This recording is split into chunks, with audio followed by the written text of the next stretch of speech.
Sonali Bollaramlo 56 లక్షలకే gated కమ్యూనిటీలో 2 BHK flat. Just call. 64 సంవత్సరాల వయసున్న ఒక పెద్ద ఆయన వచ్చారు డాక్టర్ గారి దగ్గరికి.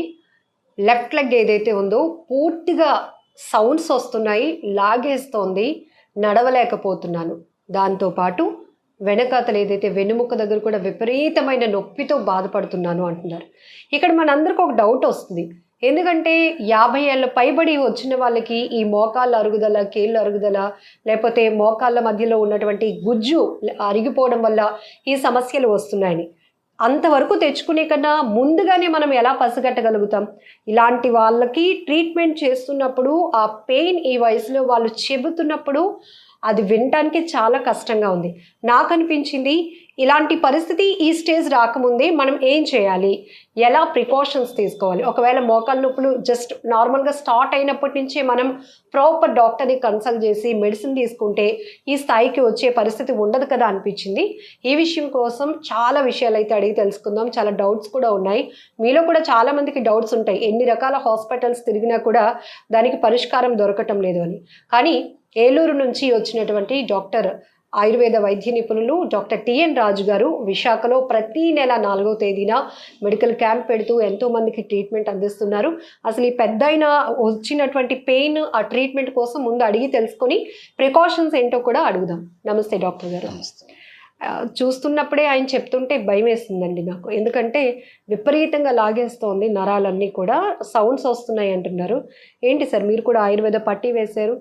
ఒకటి వయస్సు రీత్యా వచ్చేటువంటి సమస్యలు ఒక రకం, యూత్లో వచ్చేటువంటి సమస్యలు ఒక రకం.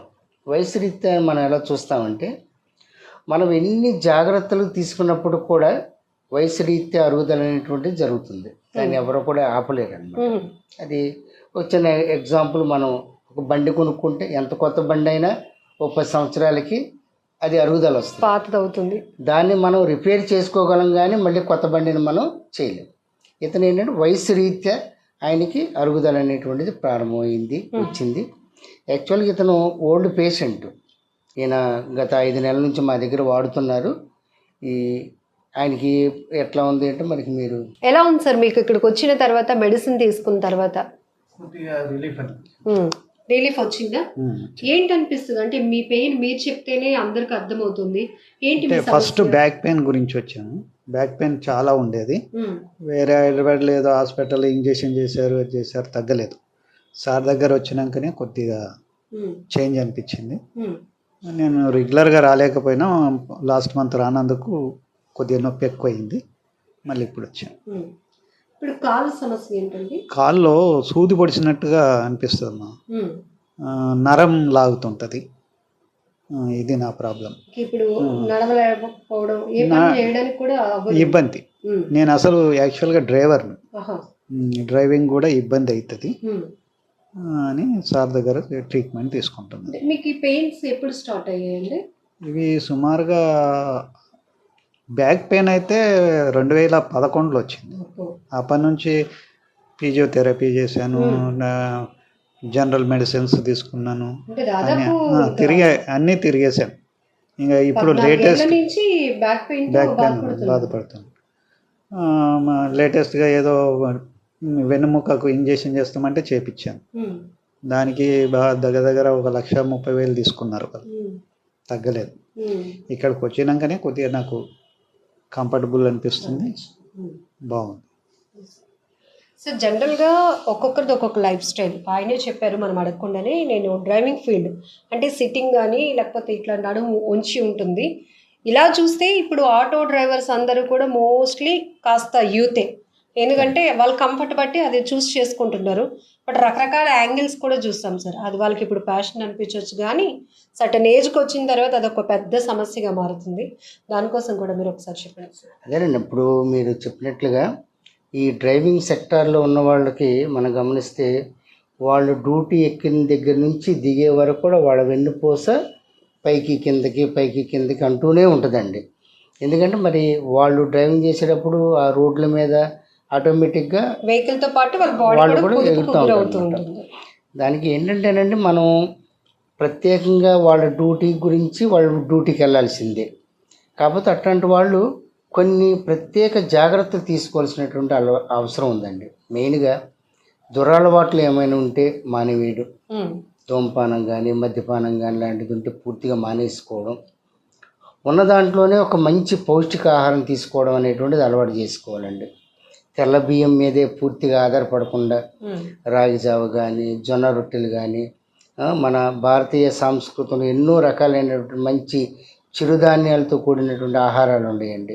అట్లాంటివి సేవించడం ద్వారా వాళ్ళు డ్యూటీ చేస్తున్నప్పుడు కూడా వాళ్ళు కాల్షియము విటమిన్ ఇట్లా ఉన్నటువంటి ఆహారం తీసుకోవడం వల్ల మళ్ళీ వాళ్ళు ఎప్పటికప్పటికే వాళ్ళ బాడీ వాళ్ళకి సరిపోతూ ఉంటుందండి. సో మెయిన్ ఏంటంటే యూత్ అయితే లాక్ ఆఫ్ ఎక్సర్సైజ్ మంచిగా చేసుకోవాలి. రెండవది మంచి పౌష్టికాహారం అనేటువంటి తీసుకోవాలి. పౌష్టికాహారం అంటే ఇక్కడ చాలా అర్థం చేసుకోవాల్సింది, చాలామంది ఆయుర్వేదిక్ డాక్టర్స్ కానీ అలోపతి కానీ చెప్తుంది వైట్ ఫుడ్స్ అనేటువంటిది అవాయిడ్ చేయమంటున్నారు. కంప్లీట్గా వైట్ ఫుడ్స్, ఇడ్లీ కానీ దోశలు కానీ ఉప్మాలు కానీ రైస్ కానీ ఇట్లాంటివన్నీ కూడా అవాయిడ్ చేసేసి మనం ఏదైతే కాస్త బలం ఉంది అనుకుంటాము. Sir why should avoid only white foods? దానికోసం రీజన్ కూడా? డెఫినెట్లీ ఇప్పుడు వైట్ రైస్ అంటే మనం తినేదంతా కూడా బాగా పాలిష్ అయిపోయినటువంటి రైస్ అండి. అంటే బలమంతా ఎక్కడికి వెళ్ళిపోతుంది? ఊక ద్వారా వెళ్ళిపోతుంది పొట్టు అంతా. ఇంకా మనం తినే దానివల్ల అసలు ఏ రకమైనటువంటి మనకి బలం కూడా దానివల్ల చేయకూడదు అనమాట. అట్లాగే మినపగుళ్ళు వాడతారు, సాయి మినపగుళ్ళు వాడతారు. అది కూడా దానివల్ల కూడా అసలు ఏమీ హెల్ప్ ఉండదు అనమాట. ఎందుకంటే పొట్టు లేదు కదండి దాని మీద. పొట్టు ఉన్నది కొంతవరకు బెటర్.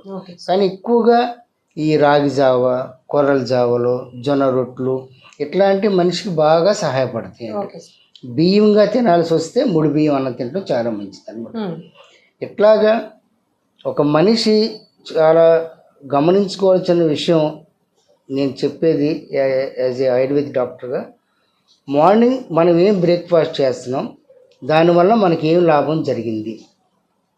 మనము అనవసరమైనటువంటి ఏదో ఆ పొట్టు తీసేసినటువంటి ఆమె గుళ్ళో నుంచి 2 దోశలు 2 రొట్టెలు తింటే దానివల్ల ఎంత నష్టం జరుగుతుంది, లేదు మంచిగా రాగి జావ లాంటిది మజ్జిగతో కలుపుకొని తాగితే అది ఎంత మనకు లాభం చేకూరుస్తుంది.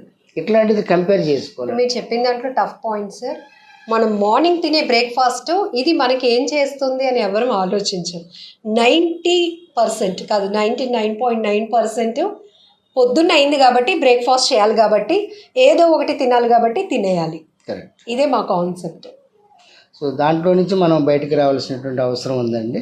సో ఫైనల్గా ఇప్పుడు అందరికీ తెలిసిన విషయాలండి, యూత్ అయినా సరే పెద్ద వయసు వాళ్ళ టీవీ మాధ్యమాలు మనకు అన్నీ చక్కగా వివరంగా చెప్తున్నాయి. మంచిగా ఆకుకూరలతో భోజనాలు చేయడము, మరి మిల్లెట్స్ ఎక్కువగా వాడుకోవడం, ఇట్లాంటివి చేసుకోవడం వల్లే మనం ఆరోగ్యంగా ఉంటామండి. Yes sir. సరే, ఈ పెద్ద ఆయన చెప్పినట్టు 2011 నుంచి అనుకున్న బ్యాక్ పెయిన్ ఎన్నో ట్రీట్మెంట్స్ తీసుకున్న తగ్గలేదు. బట్ మీరు ఇస్తున్నటువంటి మెడిసిన్ ప్రత్యేకత ఏంటి సార్? అదేంటంటే ఇప్పుడు నేను కూడా ఆయుర్వేదంలో అతనికి ఏదో పూర్తిగా అయిపోతుంది అని నేను చెప్పను కానండి. ఇప్పుడు ఆయన 64 సంవత్సరాల వయసులో కనీసం ఆయన పైన ఆయన చేసుకోవాలి, ఒకరి మీద ఆధారపడకుండా. దానికి కావలసినటువంటి అనుబంధమైనటువంటి ట్రీట్మెంట్ మా దగ్గర మంచి కాంబినేషన్ ట్రీట్మెంట్ ఉందండి. దాంట్లో చాలా లుంబాటోన్ అని ఒక ఎక్సలెంట్ మెడిసిన్ ఉంది, దాన్ని ప్రిస్క్రైబ్ చేస్తాము. అది వెన్నుపూసల్లో అరిగిపోయినటువంటి గమ్ము మళ్ళా రీజనరేషన్ అవ్వడానికి సహాయపడుతుంది. అట్లాగే ఆయుర్వేదంలో కూడా పెయిన్ ఏదన్నా బాగా ఎక్కువగా ఉంటే అప్పుడప్పుడు వాడుకోవడానికి ఫ్లెక్సీ అనేటువంటి ఒక ట్యాబ్లెట్ ఉంటుంది, దాన్ని ప్రిస్క్రైబ్ చేస్తాము. అట్లా ఒక మనిషికి ఉన్నటువంటి ఆ పెయిన్, తర్వాత డిస్క్ ఎంతవరకు అరిగింది, ఆ ఎంఆర్ఐ ఎక్స్రే రిపోర్ట్ని బట్టి వాళ్ళకి మెడిసిన్ అంతా ప్రిస్క్రైబ్ చేయడం జరుగుతుంది. Thank you doctor. వెల్కమ్. నమస్తే.